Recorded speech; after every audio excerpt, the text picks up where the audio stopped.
अस्सलाम वालेकुम। आज के इस लेक्चर में हम पैराग्राफ ग्रुप के कुछ टूल्स पर वर्क करेंगे।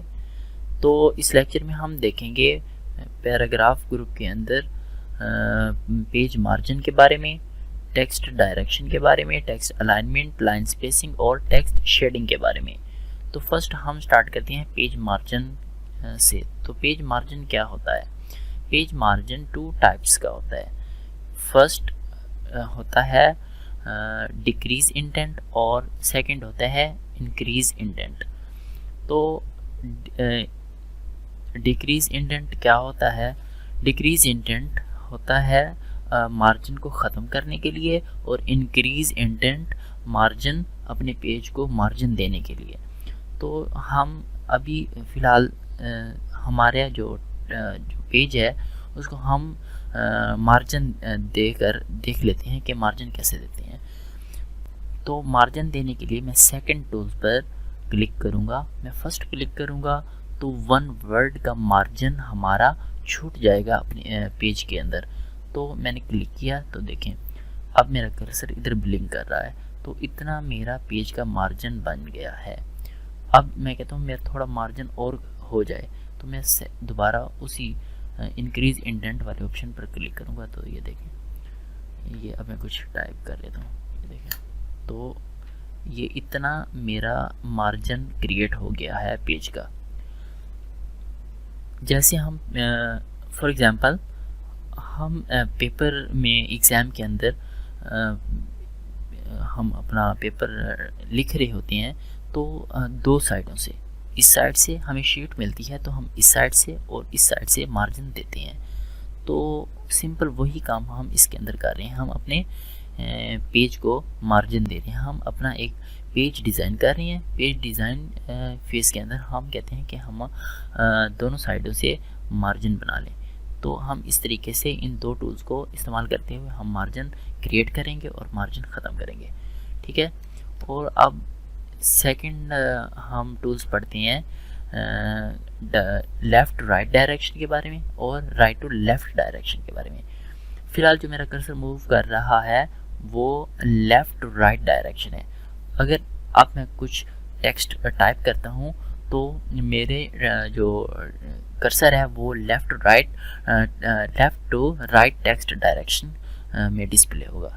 तो हम चलें कुछ टाइप करके देखते हैं। तो ये देखें मेरा जो कर्सर है वो मूव हो रहा है लेफ़्ट टू राइट की तरफ। अगर हम कहते हैं कि हमारा ये जो कर्सर है वो इधर डिस्प्ले हो और हम जो कुछ टाइप करें वो इधर से लेफ़्ट टू राइट मूव हो, तो हम चले वो करके देखते हैं। तो मैं सिंपल से इस वाले ऑप्शन पर क्लिक करूँगा। तो अब देखें कुछ भी मैं टाइप करूँगा वो राइट से लेफ़्ट की तरफ मूव होगा। तो इस तरह हम ये दो टूल्स इस्तेमाल करते हैं, लेफ़्ट टू राइट और राइट टू लेफ़्ट। अब मैं इस वाले ऑप्शन पर दोबारा क्लिक करूँगा तो मेरा जो कर्सर है वो लेफ़्ट साइड पर चला जाएगा और लेफ़्ट टू राइट हम इसके ऊपर काम कर सकेंगे। ठीक है। तो ये था left to right to left और ये है लेफ़्ट टू राइट। ठीक है। और इसके बाद हम देखेंगे कि टेक्स्ट अलाइनमेंट के बारे में। फ़िलहाल जो मेरा कर्सर ब्लिंक कर रहा है वो है लेफ़्ट अलाइन, लेफ़्ट साइड पर। अगर मैं इधर कुछ टाइप कर लेता हूँ, मैं एक डिफ़ॉल्ट टेक्स्ट बना लेता हूँ। मैंने पिछली वीडियो में भी डिफ़ॉल्ट टेक्स्ट बनाया था, उसका मैं इधर सिंटैक्स लिख लेता हूँ इज़ इक्वल टू RAND और कोल ब्रैकेट एंटर। तो मेरा एक टेक्स्ट डिफ़ॉल्ट टेक्स्ट क्रिएट हो गया है। तो इसके ऊपर मैं और टूल्स बारी बारी इसके ऊपर मैं अप्लाई करके दिखाऊंगा। तो हम फर्स्ट जो पैराग्राफ है इसके ऊपर टूल अप्लाई करके देखते हैं। अभी फ़िलहाल जो मेरा टेक्स्ट है वो लेफ़्ट अलाइन है, लेफ़्ट साइड से डिस्प्ले है। अगर तो मैं कहता हूँ ये मेरा टेक्स्ट जो है वो सेंटर में हो जाए, तो मैं इधर वाले दरमियान वाले ऑप्शन पर क्लिक करूँगा। तो मेरा ये देखें मेरा ये तमाम टेक्स्ट जो मैंने सेलेक्ट किया है वो दरमियान में सेंटर में डिस्प्ले हो गया है। अब मैं कहता हूँ ये मेरा टेक्स्ट जो है वो राइट साइड पर अलाइन हो जाए। तो इस वाले ऑप्शन पर मैं क्लिक करूँगा तो मेरा वो जो टेक्स्ट है वो राइट साइड पर अलाइन हो गया। तो दोबारा मैं लेफ़्ट साइड पर कर दूँगा।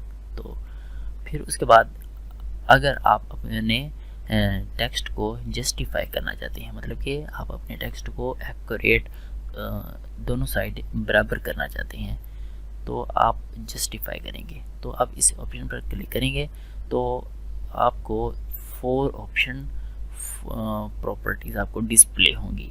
आप सिंपल जस्टिफाई पर क्लिक करेंगे तो आपका जो टेक्स्ट है वो दोनों साइडें बराबर हो जाएंगी, जस्टिफाई हो जाएगा। तो ये देखें मेरा टेक्स्ट जस्टिफाई हो गया है। उसके बाद सेकंड ऑप्शन है जस्टिफाई लो। तो मैं जस्टिफाई ख़त्म करके जस्टिफाई लो करके आपको दिखाता हूँ, ठीक है।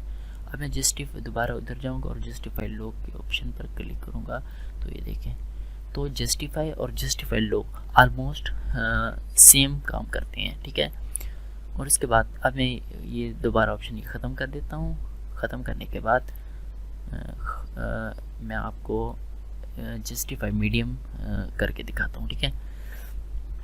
तो जस्टिफाई मीडियम पर मैंने क्लिक किया तो हर वर्ड के बाद मेरी 1 स्पेस क्रिएट हो गई है, यानी कि मेरा जो टेक्स्ट है वो थोड़ा फैल गया है।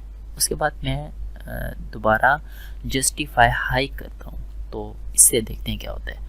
जस्टिफाई हाई पर मैंने क्लिक किया है। क्लिक करने के बाद ये देखें मेरा जो टेक्स्ट है उसमें थोड़ा और इजाफा हो गया है, विड्थ वो बढ़ गई है, मतलब कि हर वर्ड के अंदर थोड़ी स्पेस ऐड हो गई है। उसके बाद हम देखेंगे लाइन स्पेसिंग के बारे में। हम पैराग्राफ के अंदर 1 लाइन के बाद सेकंड लाइन के दरमियान हम स्पेसिंग देना चाहते हैं तो हम इधर से स्पेसिंग चूज़ कर सकते हैं। इस ऑप्शन को हम क्लिक करेंगे तो हम 1.0 की स्पेस देना चाहें, 1.15 की, 1.5 की, 1. जितना आप दिल करे आप लाइन की स्पेसिंग दे सकते हैं, ठीक है।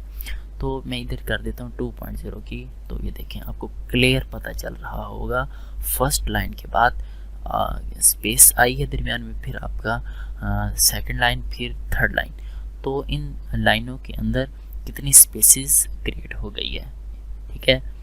तो इसके बाद आप ऐड स्पेस बिफोर पैराग्राफ भी कर सकते हैं कि यानी कि इसका मतलब ये है कि आपका जो पैराग्राफ है, पैराग्राफ से पहले आपकी स्पेस क्रिएट हो जाएगी, रिमूव स्पेस आफ्टर पैराग्राफ, और आप पैराग्राफ के बाद अपनी स्पेस को रिमूव भी कर सकते हैं, ठीक है। तो मैं दोबारा इतने कर दूंगा 1.15 पर, ठीक है। और इसके बाद आप अपने टेक्स्ट को शेड भी कर सकते हैं, मतलब कि हाईलाइट भी कर सकते हैं। तो जितना मैंने टेक्स्ट को अपने टेक्स्ट को कवर किया हुआ है, सिलेक्ट किया हुआ है, इसके ऊपर मैं करके देखता हूँ शेड। तो देखें आप अपनी मर्ज़ी से कलर दे सकते हैं और नीचे मोर कलर में जाके कस्टम कलर और स्टैंडर्ड कलर का भी इस्तेमाल कर सकते हैं, ठीक है। तो नेक्स्ट लेक्चर में हम देखेंगे बॉर्डर्स के बारे में। तो नेक्स्ट वीडियो है, अल्लाह हाफिज़।